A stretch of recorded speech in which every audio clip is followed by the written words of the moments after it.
இங்க 1/4 KG brownie எப்படி செய்யுதுன்னு பார்க்கலாமா?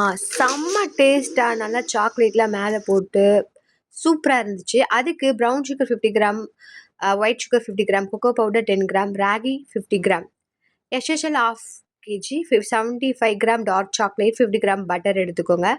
பட்டரையும் சாக்லேட்டையும் நல்லா மெல்ட் பண்ணி உருக்கி எடுத்துக்கோங்க. ஒரு பவுல்ல ஒரு எக் சேர்த்துக்கோங்க. கொக்கோ பவுடர், சுகர் 2த்தையும் மிக்ஸ் பண்ணிக்கோங்க நல்லா. நல்லா மிக்ஸ் பண்ணதுக்கு அப்புறமா இந்த மாதிரி கன்சிஸ்டன்சிலே வரணும். அப்பதான் நல்லாயிருக்கும். அதுக்கப்புறம் நம்ம ஏற்கனவே வச்சிருக்க சாக்லேட்லேயே இது எல்லாமே மிக்ஸ் பண்ணி எடுத்துக்கோங்க. அப்புறமா எடுத்து வச்சிருக்க ராகி பவுடர் சேர்த்துக்கோங்க. நீங்க எந்த மைதா கூட நீங்க சேர்த்துக்கலாம். நான் இப்போ பாப்பாக்கு செய்யறதுனால ராகி யூஸ் பண்ணியிருக்கேன். இப்போ இது வந்து 1/4 கப் இந்த மாதிரி உங்களுக்கு கண்டெய்னர் ஏதாச்சும் இருந்தா யூஸ் பண்ணிக்கோங்க. இந்த மாதிரி கன்சிஸ்டன்சிக்கு வந்தா தான் கேக் நல்லா வரும்.